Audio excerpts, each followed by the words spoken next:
Isang Ateneo player na survivor, nakakatanggap ng death threats. At sunod sa balita, mga estudyante ng Ateneo nag-walk out sa klase at nagprotesta. At yan ang aalamin natin sa JP Amazing Stories.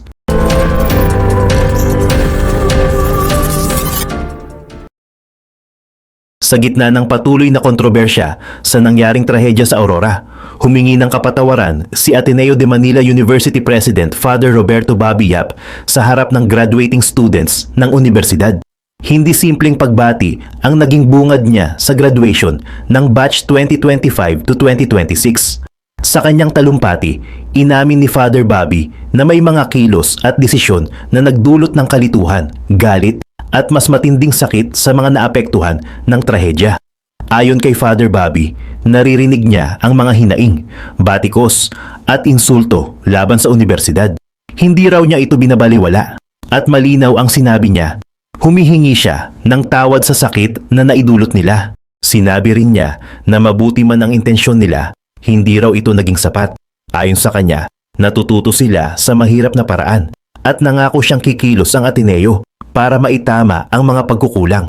Ang pahayag na ito ay kasunod pa rin ng matinding dagok sa Ateneo matapos mamatay ang dalawang student athletes na sina Rene Baterbonia at Divine Adili sa isang team building activity ng Ateneo men's basketball team sa Aurora.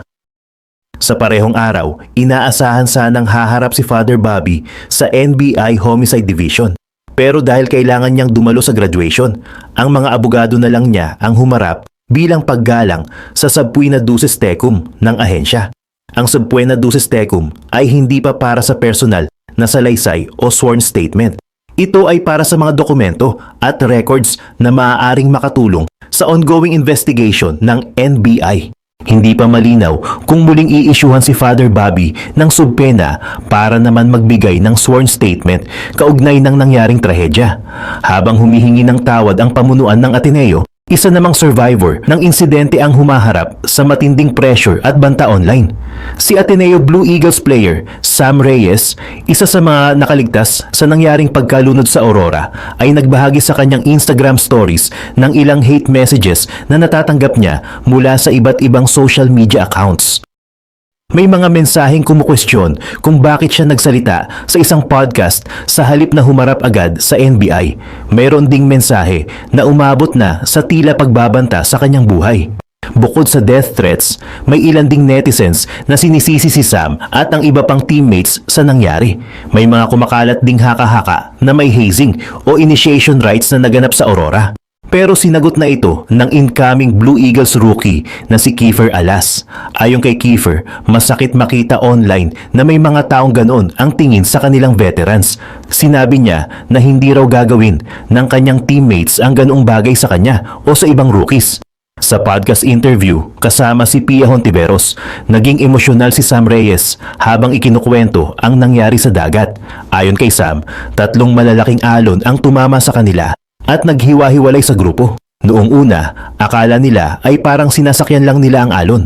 Pero hindi nila agad napansin na hinihila na pala sila palayo. Pagdating ng pangalawa at pangatlong alon, nagsimula na raw magsigawan ang lahat dahil hindi na nila maabot ang ilalim. Ayon kay Kiefer Alas, hindi siya marunong lumangoy at may punto raw na halos tinanggap na niya ang maaaring mangyari sa kanya habang nasa ilalim siya ng tubig. Sinabi rin sa interview na umabot na sa bibig ng 6'10" player na si Malcolm Tyler ang tubig. May coach din daw na sumisigaw sa kanila na pumunta sa kanan, papunta sa direksyon ng pampang. Nakaligtas si Kiefer sa tulong ng doggy paddling at sa tulong ni Malcolm Tyler, pero hindi lahat ay nakabalik ng buhay. Ayon kay Sam, nang makuha si Divine Adili mula sa tubig, narinig niyang may pulso pa ito. Pero nang makita niya si Rene Baterbonia na walang buhay sa tabi niya, doon siya labis na naapektuhan. Inamin ni Sam na nakakaramdam siya ng guilt. Pakiramdam daw niya may dapat pa siyang nagawa para hindi malunod si Rene. Sinabi niya na kahit gising siya o sinusubukan niyang matulog, bumabalik sa kanya ang mukha ni Rene. Noong binubuhat niya ito, mas masakit pa para kay Sam ang mga akusasyon online na ginawa nila iyon dahil umano sa selos o inggit. Ayon sa kanya, nabuhay nga sila. Pero parang pinapatay naman sila ng mga masasakit na salita at banta. Samantala, nakapagsumiti na si Sam Reyes, ng sworn statement sa NBI kasama ang iba pang teammates. Ayon sa report, humarap din sa NBI ang ilang Ateneo players at assistant coaches bilang bahagi ng nagpapatuloy na investigasyon. Kabilang sa mga humarap ang team captain na si Jared Bahay, Ian Espinosa, Kyle Gamber, Waki Espina, Andrew Bongo, Alden Kainglet, Malcolm Tyler, Sean Tuanyo, Romeo Ebdane at mga assistant coach na sina Sandro Soriano at Dean Castaño. Sa kabilang banda, tanging si dating Ateneo head coach Tab Baldwin at assistant coach John Jacinto na lang umano ang hindi pa humaharap sa NBI investigators ayon sa ulat. Sa panig naman ng PNP at CIDG, patuloy ang paggawa ng timeline ng insidente. Kabilang dito ang pagtingin sa mga desisyon bago ang team building, kung sino ang nagplano, sino ang responsable sa supervision, at kung sino sa mga players ang marunong o hindi marunong lumangoy. Ayon kay Interior Secretary John Vic Remulla, posibleng isumite ng CIDG sa Department of Justice ang kanilang full report sa susunod na linggo. Pero nilinaw niya na hindi pa nila masasabi sa ngayon kung sino ang tiyak na mananagot. Ang malinaw lang, ayon kay Remulla, kapag may namatay, kailangang alamin kung sino ang may pananagutan. Tinitingnan din ng CIDG ang posibleng pagsasampa ng kasong homicide at paglabag sa anti-hazing law. Pero habang wala pang final resolution ang DOJ o korte, nananatili itong bahagi pa lang ng investigasyon at hindi pa hatol. Kasabay nito, naghain din si Senator Bongo ng Senate resolution para imbestigahan sa Senado ang pagkamatay ni Rene Baterbonia at Divine Adili. Layunin ng Senate inquiry na busisiin ang mga safety protocols, training practices at welfare protections para sa student athletes sa buong bansa. Ayon kay Senator Go, mahalaga ang sports sa disiplina, teamwork at excellence ng kabataan. Pero dapat laging una ang kaligtasan ng mga atleta, lalo na sa mga training activity at team building exercise. Sa ngayon, patuloy na naghihintay ng kasagutan ang pamilya ni Rene Baterbonia at Divine Adili. Humingi na ng tawad ang Ateneo President. Humaharap na sa investigasyon ang ilang players at coaches. May survivor nang nagsalita. May mga banta nang natatanggap online at unti-unting binubuo ng NBI at CIDG ang buong larawan ng nangyari sa Aurora. Pero hanggang hindi pa tapos ang investigasyon, isang malaking tanong pa rin ang kailangang masagot. Sa unang araw ng summer classes sa Ateneo de Manila University sa Quezon City, hindi tahimik na balik eskwela ang nangyari. Ilang estudyante at guro ang nag-walk out sa kanilang mga klase para manawagan ng hustisya sa pagkamatay ng dalawang Ateneo student athletes na sina Rene Baterbonia at Divine Adili. Ang dalawa ay nasawi sa gitna ng training ng Ateneo basketball team sa Aurora noong nakaraang linggo. Dahil dito, maraming estudyante ang hindi na nanahimik. Para sa kanila, kailangang marinig ang kanilang panawagan, hindi lang ng school administration, kundi ng buong komunidad. Kahit malakas ang ulan, itinuloy pa rin nila ang kilos protesta. Bit-bit nila ang panawagan na, Ateneo, you can do better. Paulit-ulit din nilang isinigaw ang hustisya para kay Rene at hustisya para kay Divine. Ayon sa ilang mag-aaral, pakiramdam nila ay nabigo umano ng pamunuan ng Ateneo ang pamilya ni Rene at Divine, pati na rin ang buong Ateneo community. Para sa kanila, hindi sapat ang simpleng pagluluksa. Ang hinihingi nila ay malinaw na accountability, tunay na pagbabago at sistema na makikinig sa mga estudyante. May ilan ding nagsabi na kung kailangan ng pagbabago sa leadership, dapat itong pag-usapan. Mula umano sa pinakamataas na opisyal ng paaralan hanggang sa mga direktor, dapat suriin kung may pagkukulang at kung may dapat baguhin sa pagpapatakbo ng institusyon. Ngayong araw din, ginanap ang graduation sa universidad. Pero sa halip na puro selebrasyon lang, may isang graduate na dumalo pa rin sa rally habang suot ang kanyang toga. Ayon sa kanya, ang gusto nila ay isang tunay na sistema kung saan napapakinggan ang mga estudyante. Dahil kung hindi, posible umanong maulit ang nangyari kina Rene at Divine. Hinihingan ng reaksyon ang pamunuan ng Ateneo de Manila University. Pero ayon sa naunang pahayag ng kanilang management, iniimbestigahan na nila ang mga nangyari at patuloy silang nakikipag-ugnayan sa NBI at PNP. Samantala, sa Talacogon, Agusan del Sur, patuloy ang pagdagsa ng mga nakikiramay sa burol ni Rene.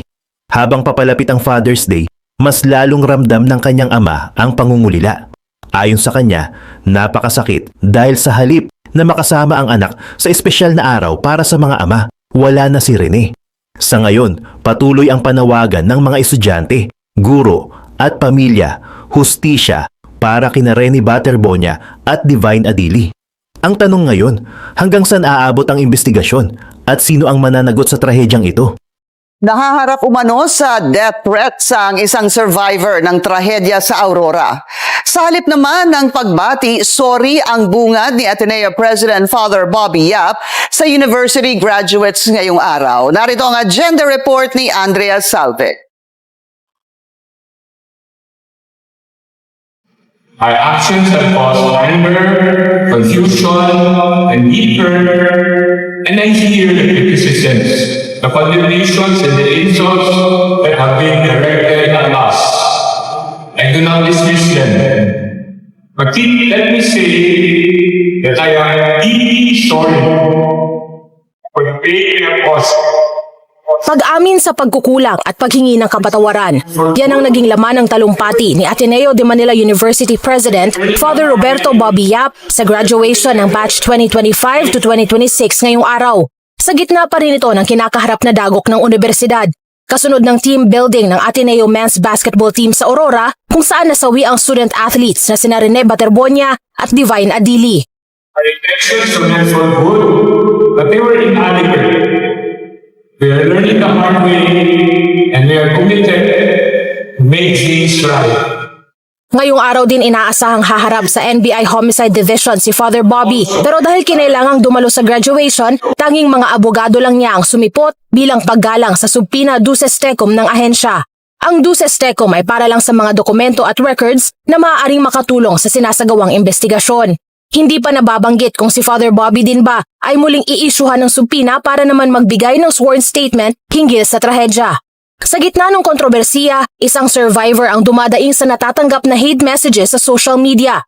Sa kanyang Instagram stories, ibinahagi ni Ateneo Blue Eagles player Sam Reyes ang ilan sa mga mensaheng pinapadala sa kanya ng iba't ibang accounts.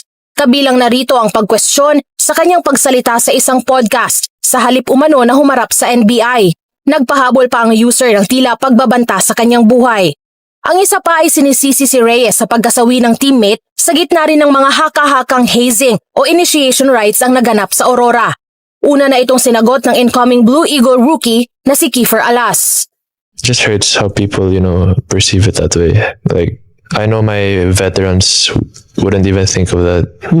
Like, maybe nothing. Like, they wouldn't do that to me or any of the other rookies. So it's just hard to, see it online.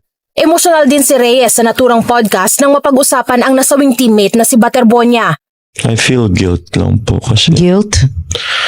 Why? Rene was beside me and parang I felt na I could have done more na para di siya malunod. So it was eating me alive na just hard po na the comments that they're saying that we're just jealous na we did it because we're jealous. Nabuhay nga po kami pero parang pinapatay po kami. Kasama ang iba pang teammates, nagsumite na ng sworn statement si Reyes sa NBI. Tanging si dating Ateneo Men's Basketball Head Coach Tab Baldwin at Assistant Coach John Jacinto na lang ang hindi pa humaharap sa mga investigador ng NBI.